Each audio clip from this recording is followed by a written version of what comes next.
Bonjour à tous.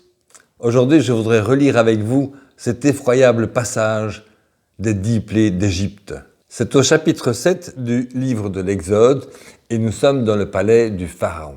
D'un côté, nous avons Moïse et son frère aîné Aaron, 80 et 83 ans, et de l'autre côté, Pharaon et ses mages. Moïse et Aaron exigent du Pharaon qu'il libère leur peuple car ils sont les envoyés de leur Dieu.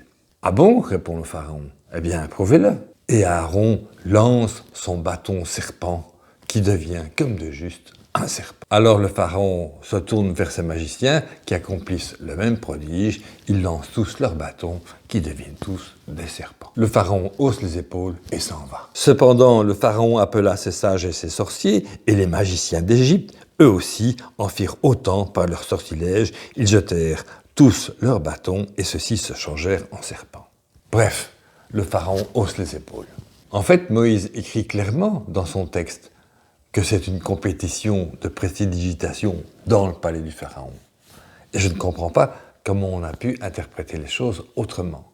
Et comment on a pu croire que toute l'Égypte était concernée par ces plaies. Je vous rappelle que Moïse a été élevé au palais du Pharaon et qu'il a pu probablement observer et apprendre les tours des mages. Scène suivante, le lendemain, Moïse et Aaron prophétisent qu'ils vont changer toute l'eau d'Égypte en sang. Et en effet, les poissons qui étaient dans le fleuve moururent, le fleuve devint infect, les Égyptiens ne purent plus en boire l'eau, et il y eut du sang dans toute l'Égypte. Cependant, les magiciens d'Égypte en firent autant par leur sortilège, le Pharaon se détourna d'eux et rentra chez lui. Il ne prit même pas ces événements à cœur. C'était donc bien une hyperbole, puisqu'il fallait quand même qu'il y ait encore un peu d'eau pour que les magiciens du Pharaon puissent répliquer à leur tour. Manifestement, ça se joue autour d'un bassin. Bon, on accélère, viennent les grenouilles. L'Égypte sera entièrement recouverte de grenouilles. Hyperbole de nouveau. Il faut de la place pour l'autre équipe. En effet, les magiciens du palais répliquent et ils font aussi sortir des grenouilles de partout. L'équipe de Moïse et Aaron n'a pas encore marqué un point. Pourquoi Moïse écrit-il un si long texte? Y a-t-il un intérêt historique, moral ou pédagogique? Nous enseigne-t-il qu'il faut tromper ses interlocuteurs pour avoir gain de cause?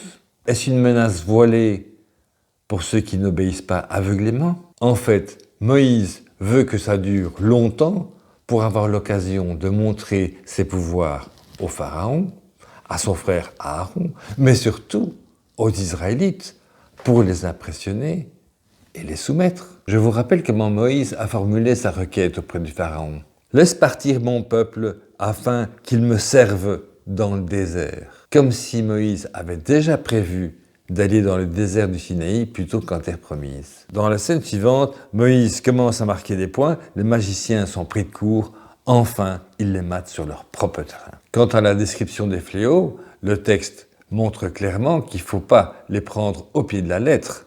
Par exemple, après que tout le bétail fut mort, le bétail ressurgit pour pouvoir être couvert d'ulcères, et puis ressurgit pour être décimé par la grêle, et puis ressurgit encore pour que les premiers-nés du bétail périssent. Mais en fait, tout cela ne dépasse pas l'enceinte du palais, sauf le 10e et dernier fléau qui semble bien réel. C'est celui qui est commémoré par la fête de Pâques. C'est le massacre des premiers-nés et la spoliation des Égyptiens.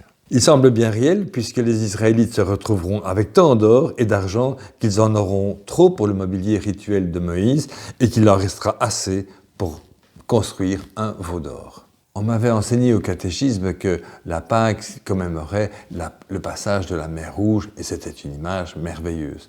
Mais le texte montre que ce n'est pas ça du tout. Le livre de l'Exode, au contraire, détaille explicitement que la Pâque célèbre l'immunité des Israélites durant ce massacre perpétré par Dieu. L'immunité étant assurée par le fait que leur maison ou leur porte est marquée de sang. Et juste avant le massacre, celui qui plus tard proclamera « Tu ne voleras pas » ordonne aux Israélites de voler leurs voisins. Et je le lis.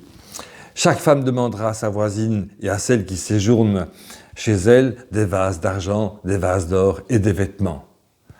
Vous les ferez porter par vos fils et vos filles et vous dépouillerez les Égyptiens. Dit au peuple de demander chacun à son voisin, chacune à sa voisine, des objets en argent et en or. Les Israélites s'enfuient donc en dépouillant les Égyptiens et en laissant derrière eux de nombreux morts. C'est effrayant. Est-ce que pour libérer certains, les Israélites, Dieu volerait et tuerait les autres? Et puisque Dieu ne tient pas l'épée et ne porte pas les vases d'or ni les vêtements, j'en conclus que le texte témoigne bien que ce sont les Israélites eux-mêmes qui volent et tuent les Égyptiens avant de partir.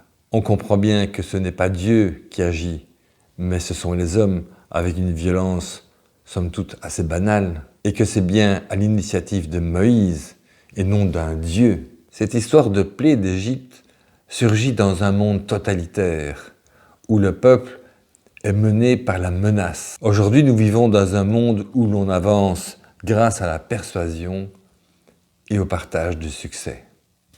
Moïse a-t-il encore quelque chose à nous apporter? Merci de m'avoir suivi et à la prochaine dans une nouvelle vidéo.